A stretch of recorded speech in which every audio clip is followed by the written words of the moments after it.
The new Yankee Workshop is right here on Home and Garden Television.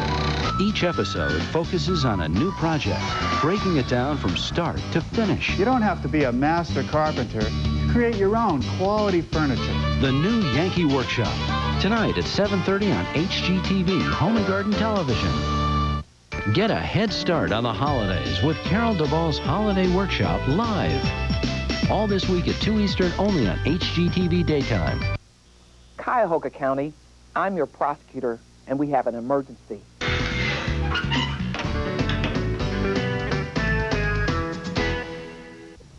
Hi, I'm Ron Hazelton, the house doctor.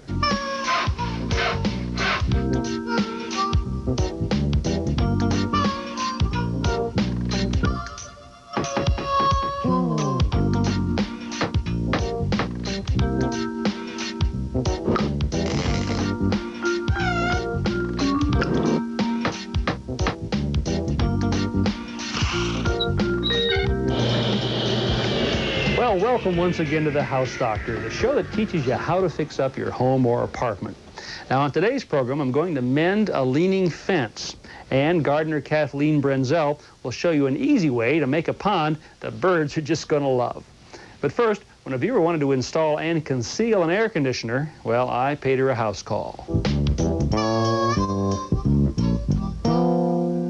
Well, I'd like you to meet Claudia. Hey, Claudia, how you doing? Fine, thanks. We're in your home here. It's actually kind of warm this morning, and it's going to get even hotter by this afternoon, which is why you called me down here. Why don't you tell us what we're going to be doing? Well, I bought this window install air conditioner, which works really well if you have a sash window, but my window slides.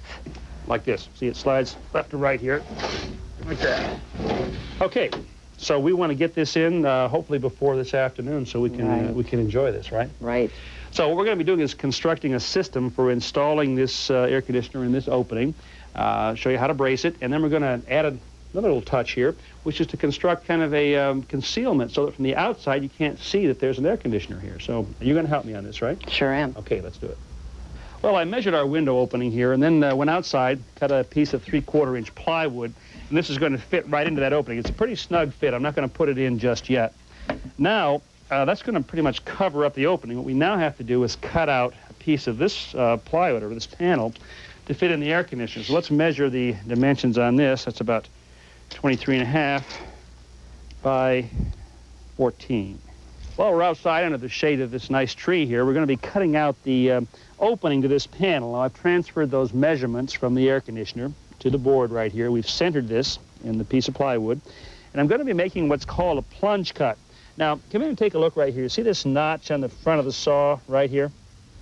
Now, this notch right here in the base plate is actually a guide. That tells me where the saw blade is going to cut. So I want to center that notch on our line right here.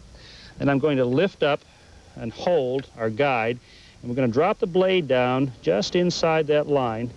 And we're going to, actually, this is why it's called a plunge cut. It's going to cut through from the top. Okay, let's turn the saw on now.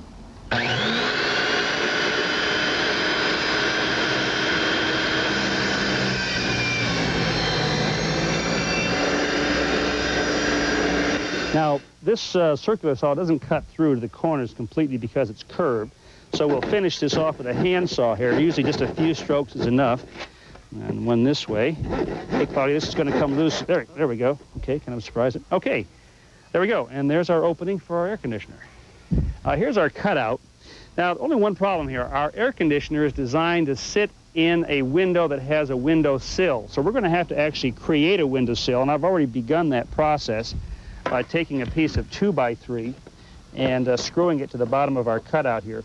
I need this to be about 4 inches wide or so, and I'll show you in a little bit how exactly this is going to work. So I think what I'll do is stack up about, I don't know, 3 of these 2x3s to give us the necessary width. There, you can see how that sill is going to work right there. And it's time to go ahead and install this panel. Most aluminum windows are sort of a channel construction, and right here we do have a channel that goes up in the top here about 1 inch and down the bottom about 1/4 inch. Now, I've cut this panel, or I chose this plywood, this 3/4 inch plywood, so that it would actually slip up in there. We're going to have to kind of put it in at an angle like this. So snug there. Push that in. Now I'll take a pry bar, kind of pull this up a little bit, slip it over the bottom channel here, and then we'll drop it into position. Okay, Claudia, let's just set this in place now. Okay. We should push the wings in a little bit on this side. Okay, push the wing in a little bit. Should slip right in there. That's good. Okay, great, good fit. Now, underneath here is that adjusting screw that I talked about earlier that's sitting right on top of the sill that we built here. So what we want to do is adjust that, not so that the air conditioner is level, but so that it kind of tips slightly to the outside. That is, this is a little bit lower. And the reason is that there will be a lot of condensed water that collects inside here, and we want it to run to the outside. So let me turn that in a little bit. Okay. Now let's see how we're doing here. Okay. Yeah, that's pretty good. Now the weight of the air conditioner is really resting on the bottom of this panel here and that sill on the outside, but there are some places to attach this flange to the panel. So let's go ahead and put some screws in here on the top, like that. And then we'll also put one over here on this wing to keep it in place. Now, remember I told you earlier that we're going to conceal this air conditioner from the outside. And the first step in doing that is to build some kind of a frame around here to which we're going to attach some lattice panels. So this is just a redwood 2x4 that I'm going to use for that. Now, this is one of these times when the sliding sleeve driver bit comes in really handy. You just pull this all the way up, drop the screw in the end. There's a magnetic bit that holds it there. And then press it up against the wood and screw it in. Well, here's the material that we're going to use to construct that air conditioning cover. It's pre-made lattice work, redwood in this case. And I've laid out the first two panels here. These are going to be the side panels using that carpenter's square. And we'll cut this with a skill saw, somewhat fine blade here, actually a carbide blade, because I may end up cutting through some staples here. Okay, Claudia's going to support that for me, and we'll go ahead and make our cut. Well, we've cut all four of our panels, and I've added a 1x2 here to give us something to attach our edges to. Now, Claudia, if you'll just align that up on top and on the sides there. Let me know when you're looking good. Okay, that's good. Now, Claudia, in addition to partially concealing the air conditioner, you had a second reason for putting this up, if I recall, and that is that you didn't want kids to come by and kind of put their fingers through here and get them into the coils. Okay, now I'm using a deck screw here. This is a rust-proof deck screw with a self-tapping head on it.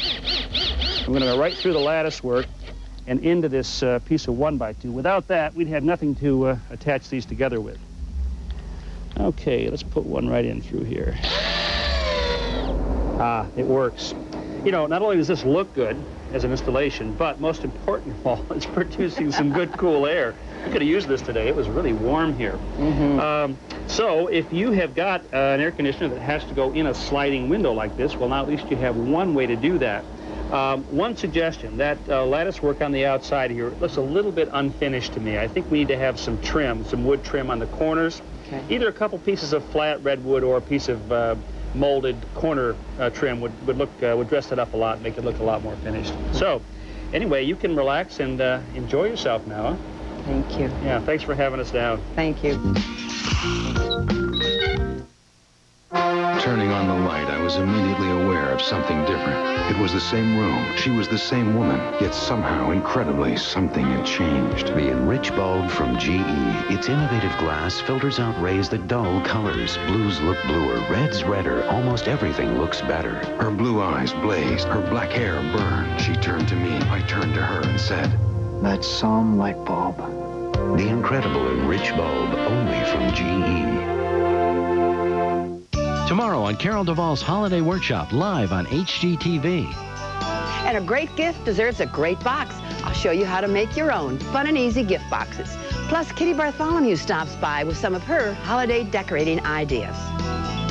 Carol Duvall's Holiday Workshop, live tomorrow at 2 on HGTV. HGTV takes you inside the Windsor auction, Treasures of a Royal Romance. Wednesday at 10 on HGTV, Home and Garden Television. Here's gardener Kathleen Brenzel, senior editor with Sunset Magazine, with some fresh ideas from the garden. Few things are as soothing on a long, warm day as the sight and sound of a garden pond. One like this you can make in less than 2 hours.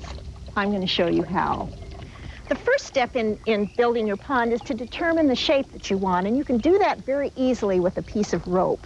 Just lay that on the ground, the approximate size that you want, and play with the shape until you get it exactly the way you want it. Now, it's a good idea when you're locating your pond to put it fairly close to a garden bed filled with plants that like a fair amount of water, because there will be some runoff when you clean your pond. Also, put it close to the house so that you'll have a good view of the birds that will most surely visit. Then you follow the outline of the rope with a shovel, digging through the sod a couple of inches so you can make an outline in the sod. And you'll be able to remove this rope and start digging your hole, which is going to be about 2 inches deep. Now, I've gone down a few inches deeper because my soil is very, very hard and it's difficult to level with a shovel. So I'm going to fill it up to 2 inches deep with coarse sand.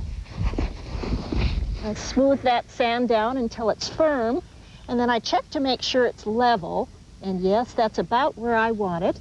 You'll notice also that I've left a ridge around the exterior. It's about 1 inch deep, and that's where I'm going to set the stones that will edge the pond.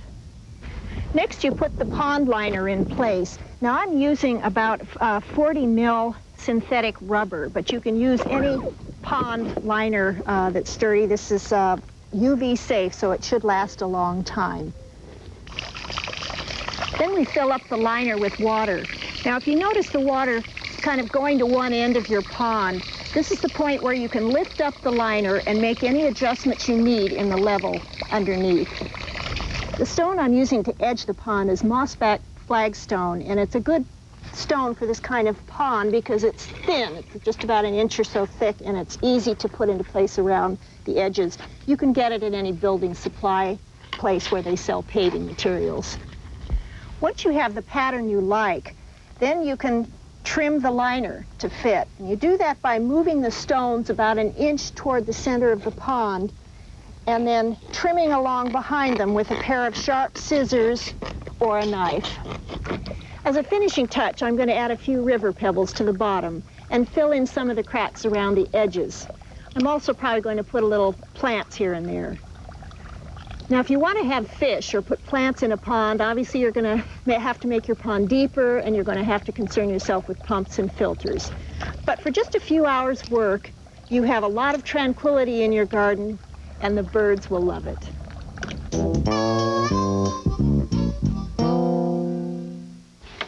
Wow. Quite a bit of movement.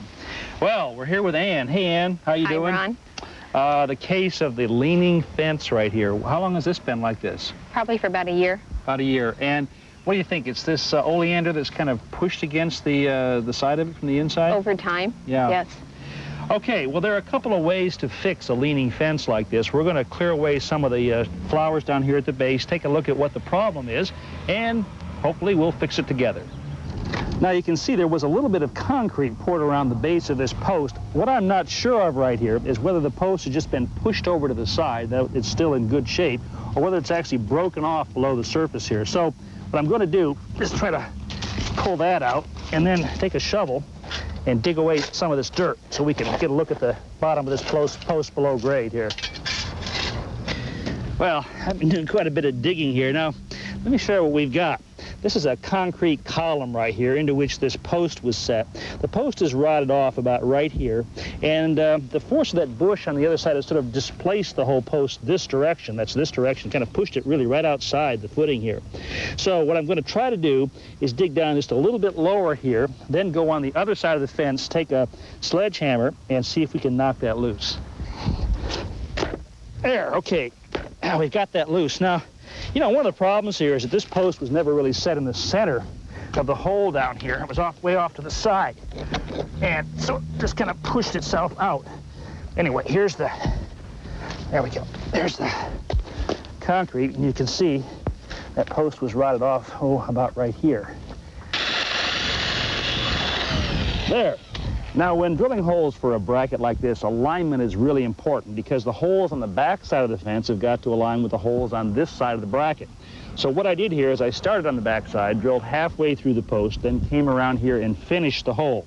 Now, what's going to happen then is we'll put this bolt through this hole, actually through this side of the bracket. It's going to go through the fence and then out the back side of the fence through this edge of the bracket, and there'll be a washer and a nut on here, just like so. So So let's slip this back into position. Ann's on the back side of the fence. Okay, Ann, let's slip this over the holes now. Right, line up, good. Put our bolt through, tap it home, and we'll put the washer and the nut on the back side. Now allow us time to get that post as vertical or plumb as possible. So Ann's got a 4-foot level on there. I've got a 2x4 brace coming down here. This is what's known as a reusable metal form stake. I could use a wooden stake for this, but this is kind of handy. It's got pre-drilled holes right here. So we'll drive this into the ground next to our 2x4 brace. Okay, Ann, why don't you take a look now? Push that over so that it's... Okay, let me know when you got it. Okay? Okay.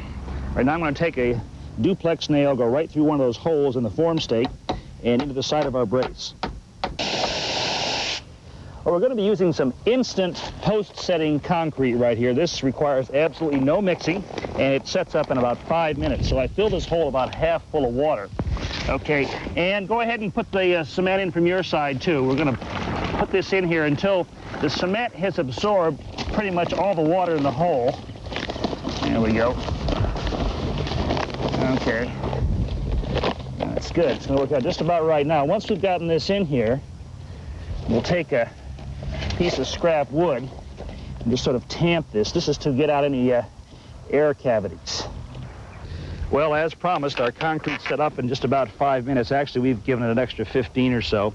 And you can see that it's holding because I've taken that brace off and this post is solid as a rock. So about all we have left to do now is to put some of this dirt back on here. I'm going to keep this dirt down below the bottom of this post, which is about right here, just enough to sort of cover up that concrete. There we go. Solid like a rock, or concrete, I think is better. Here's some clippers. Take these and trim this oleander back when you have a chance so it's not pressing on the fence as much as it is right now. All right. But I'll tell you, this post, as we repaired it, is actually going to be stronger than it was originally, because as you could see, the original post was not set in the center of the post hole. This one is, so it's probably going to be stronger than any of the others here. Okay, well, thanks for having us over. Thank you very much. You're very welcome. It was more than a 5-alarm fire. It was a cry for help, and help is what I got. I also got 10 years in-home detention with strict orders to keep away from any open flame. That's why I bought a Burley. It's an electric fireplace that looks like real fire. But with no real flame, I love it. My neighbors love it, and yes, my parole officer loves it too. For fires and fireplaces you can put anywhere there's a plug, see Burley's full line today. There is no justice when victims are treated like criminals. Judge Boyko. I'm Judge Boyko. In my court, I never forget the victims, their families, or you. Boyko for justice. Boyko for judge. Judge Kathleen Craig. In my experience, when the law is applied with common sense, you'll get justice. If you agree, I'm your judge. Keep common sense in Common Pleas Court. Keep Judge Craig.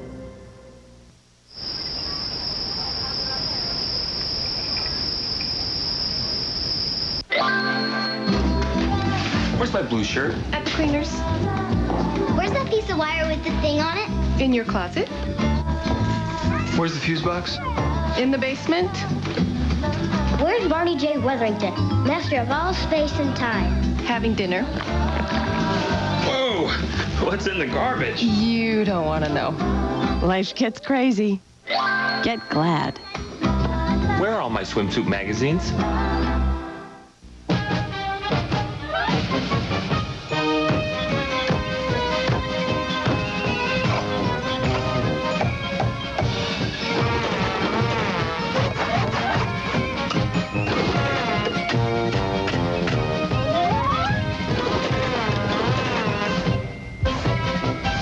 Work to be done, there's a Wells Lamont glove to do it.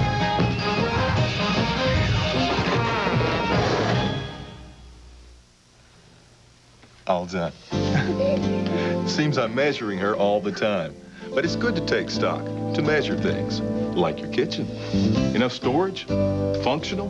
Aristocrat kitchens are easy on the eyes, to work in, and on your wallet. Aristocrat has everything you need to make your kitchen measure up. Want to know more? Call for free catalogs. Your kitchen's important to you. And that's important to aristocrats.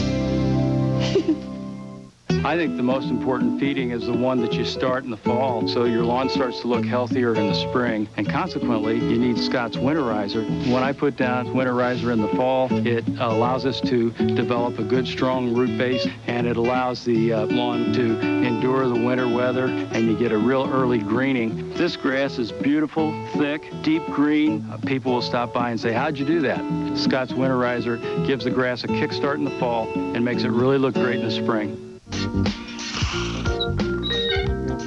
Whether it's yours or your child's, there's probably a bicycle somewhere in your life. And like any other piece of equipment, it needs routine maintenance and care.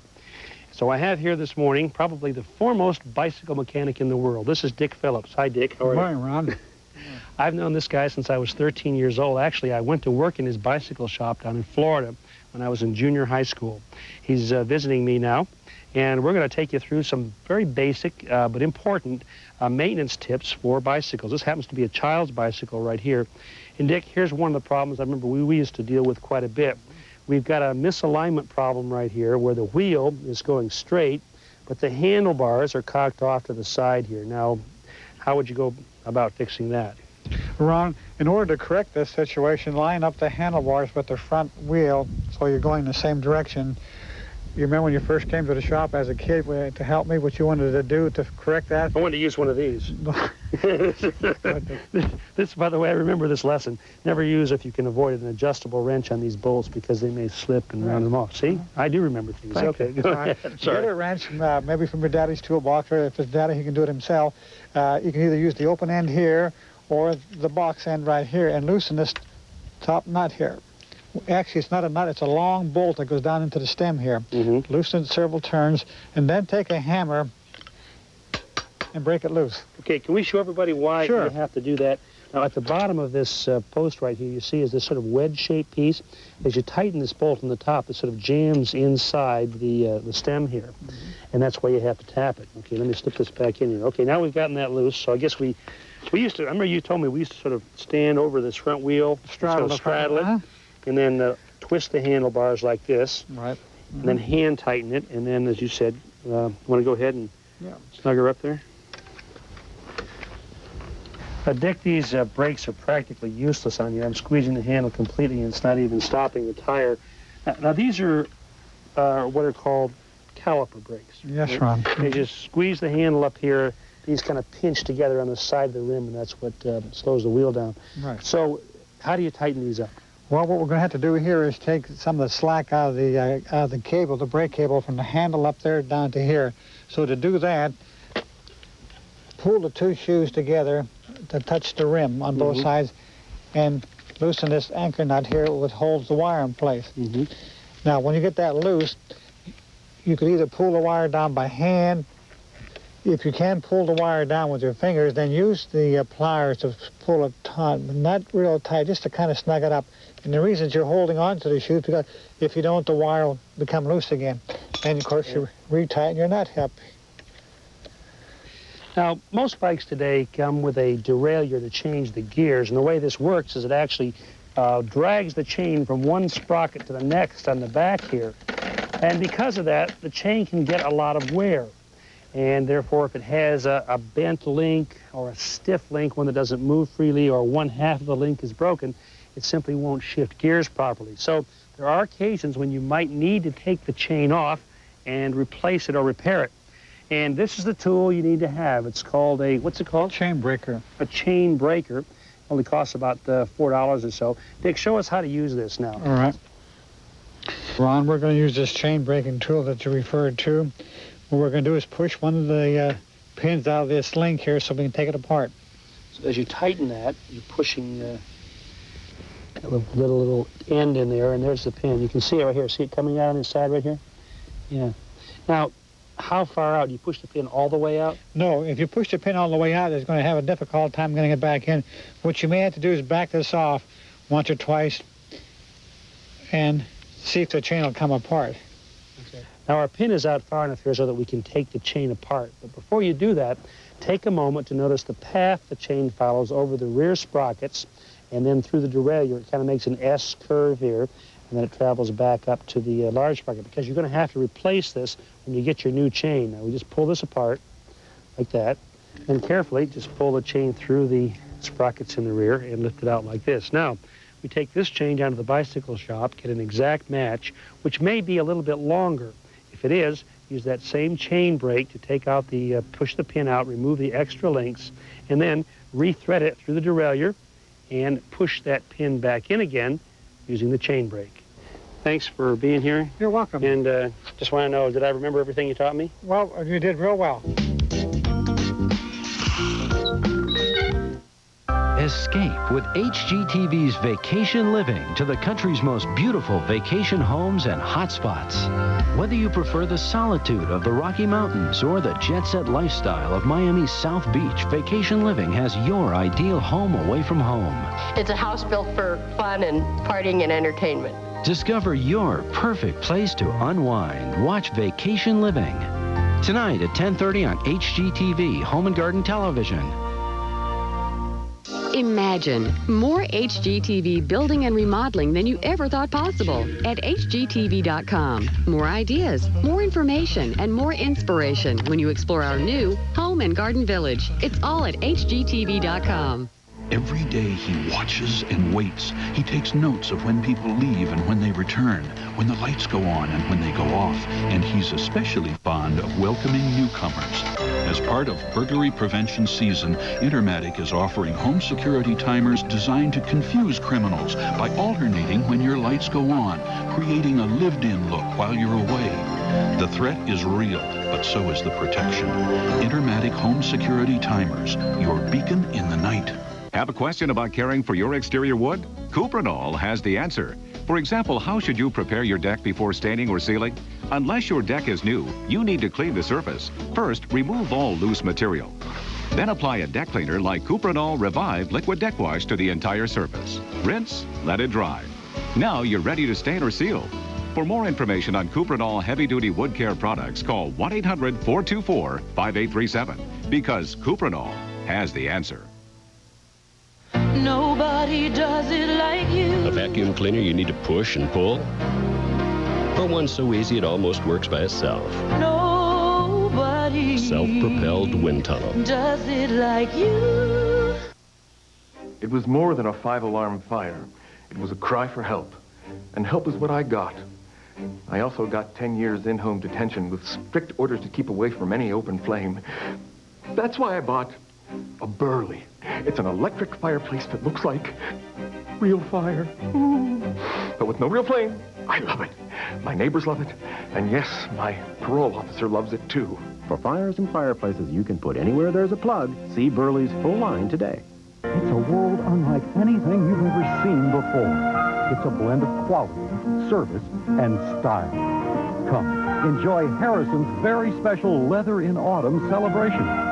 Here you'll find the best quality leather in the newest fashions, all perfect for any room, in any home. This is where it all begins. Harrison's Fine Home Furnishings, the last hidden treasure in home furnishings and interior design.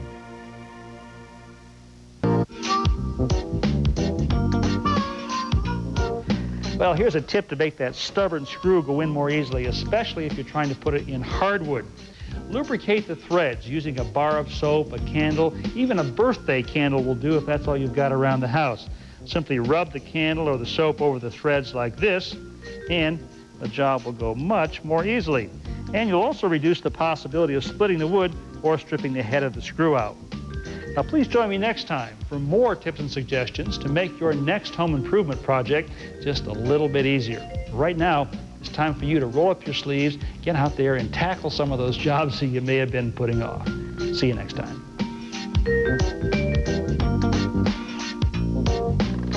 Grab your hammer and help us build some custom gutters out of wood when our bed and breakfast conversion project continues on This Old House Classics, tonight at 7 Eastern, only on HGTV.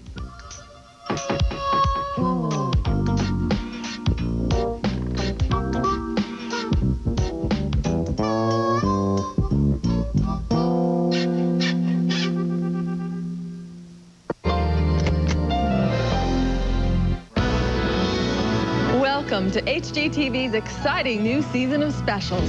First, journey to the City of Romance when we go on location to the Paris Flea Market. Then, tour the private quarters of Great Britain's most stately homes in the world's most beautiful homes, English estates. And learn how to create your own personal space with Chris Casson-Madden's A Room of Her Own.